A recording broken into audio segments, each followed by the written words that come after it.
Example number 2. A person is chosen at random. From the people described in part C. Whoa, let's go back and look at part C real quick. All right, scroll down. Here's part C. Right? Let me copy that. Oh, all right. Okay. Now let's see if I can move that down there. Okay. There's part C. There are 20 people who like pasta. 15 of these like spaghetti. The probability that the person chosen likes spaghetti is what? What is the... There are 20 people who like pasta. 15 of them like spaghetti.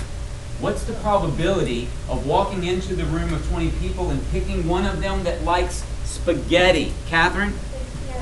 15 out of 20. Beautiful. And what does that reduce to, Catherine?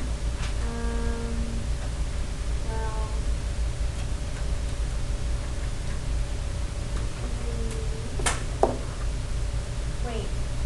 5 goes into 15 3 times.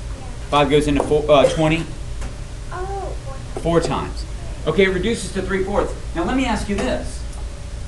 How many would we expect out of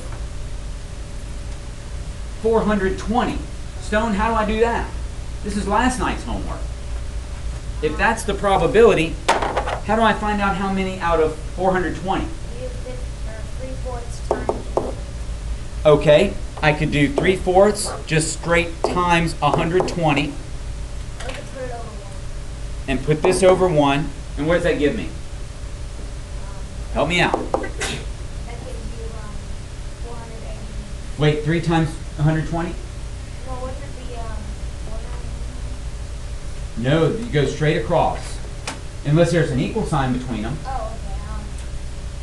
So Stone, what you're saying is, Mr. C, let's make this a proportion. If it's 3 out of 4, how many out of 420? How many out of 420? That's what we want, not 120. Okay. How do I do that? Well, 3 times 420. 3 times 420, and what is that? That's 1,200. No, 1,260. Okay. And then what do we do? divide that by 4. Divide that by 4, and what do I get?